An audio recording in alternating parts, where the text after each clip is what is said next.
When you're sad and blue and everything is putting you down, you know the world keeps spinning around. You know you're not alone. Yes, with MS, the world keeps spinning around, but you're not alone.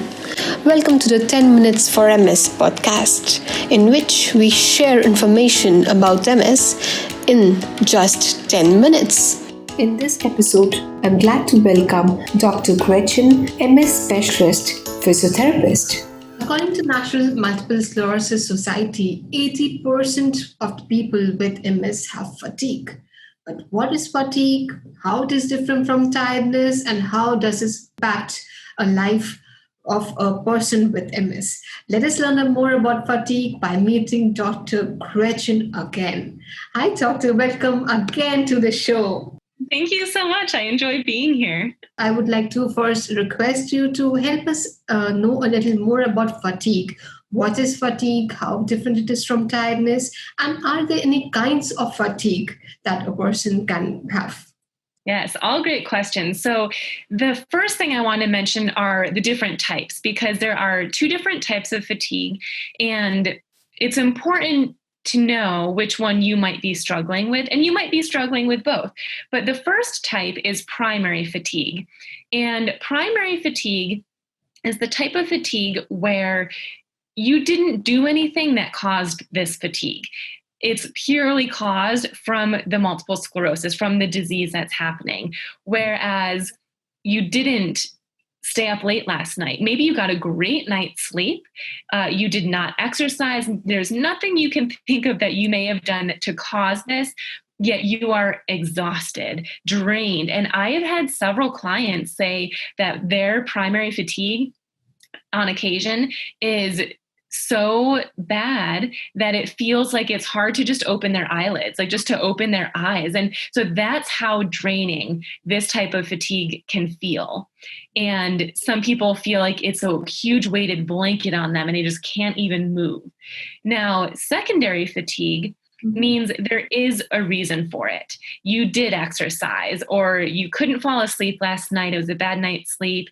You stayed up late. You were out with friends. There's something that you did that causes your fatigue. And this type of fatigue, everyone gets, MS and otherwise. However, I do want to point out that people with MS who have secondary fatigue, it feels different. It feels worse in a way from people who don't have MS that feel this secondary fatigue.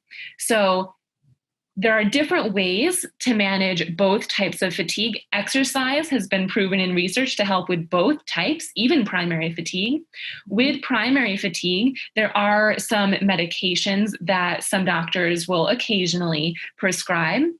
However, it's so important when you are talking to, especially your doctors, but especially to your loved ones, friends, family, it's so important that you can explain your fatigue. Because if you were to say to someone who doesn't have MS, "Oh, I feel drained today," that means they think they understand what you mean because they think that they know what it means to be drained, but it feels different for you.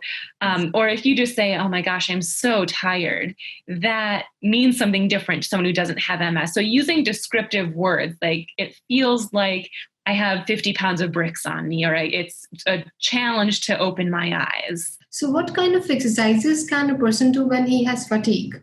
Great question. I always start with very light exercises because I never know how soon the fatigue is going to kick in. For some people, it kicks in right away as soon as they start exercising. For others, they can exercise for 30 minutes or maybe an hour before their fatigue kicks in. So I always start with seated exercises because sitting means you're using fewer muscles. You're not using your legs. You're not using your core strength. You're just sitting in a chair and punching your arms forward in an alternating movement, one and the other. And then maybe punching in a twisting movement. So you're punching side to side and your torso is turning. Then maybe punching up. So we stay with arms for a while, and you could do each one of those for 30 seconds and then take a break.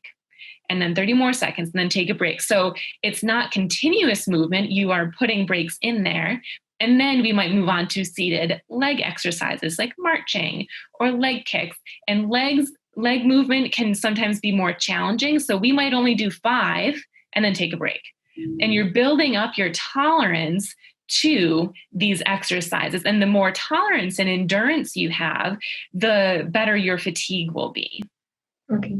So listen to your body. I feel it is also apt when it comes to fatigue, because it usually happens that one day a person is tired, 2 days person is tired, third day when the person recovers, starts doing a lot of work all of a sudden.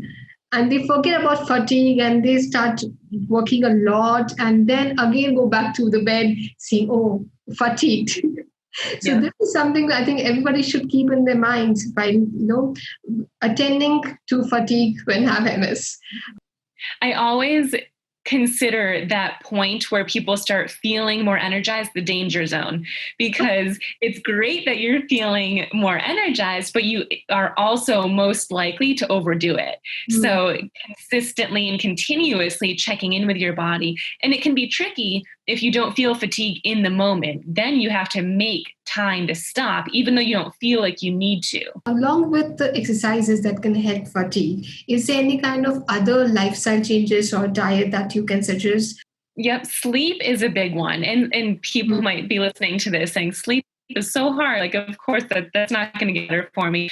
But getting into a regular sleep hygiene routine of attempting to go to bed at the same time, waking up at the same time, not using your phone before bed, like any of those lights from TV or phone or anything like that. So trying to get into a good pattern with sleep can be very helpful. Additionally, nutrition is huge. And nutrition is, I feel, a hot topic in the MS community, because there are so many different diets out there. And, some people are really passionate about one, but not others. I truly don't think, and research doesn't show, that there's a best diet yet for those with MS.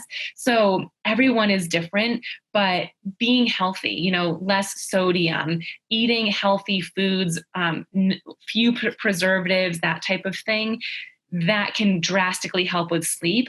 And there are some foods, they prevent you from feeling your best, and they prevent you from feeling energized, and they make you feel sluggish. But that sluggishness doesn't necessarily mean that you will be more energized. So fueling your body with good foods, whatever that might look like for you, is another thing that can help with fatigue. Okay. Doctor, my last question here would be about symptoms of MS. So we all understand that we have primary fatigue and we have secondary fatigue, but do those other symptoms of MS can also add into fatigue? So, for example, a person has numbness, they complain of numbness, then tingling and disbalance. But are those little things also contributing to our fatigue and making it bigger that we don't realize? Absolutely. If you have numbness and tingling or weakness, your body is working extra hard to try to use your muscles. So walking for someone who has weakness requires so much more effort. So that can easily cause fatigue. Or even if your brain is getting the message that you have the MS hug or numbness and tingling, your body doesn't want that to happen. So your body is trying to work in some way to try to reduce it or just be aware that it's happening. And that is draining for your body. It's not necessarily draining mentally all the time, but it is draining for your muscles.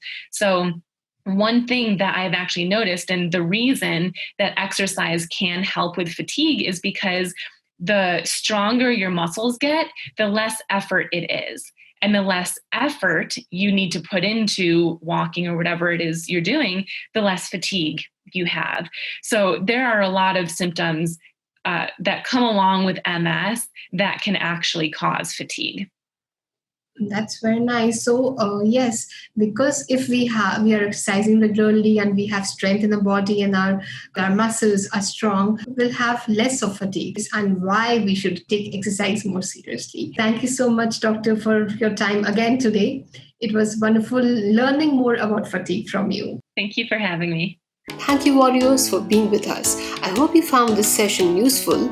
We will be back again next week with another informative session. So, Don't forget to subscribe and reserve just 10 minutes for MS. No, you're not alone.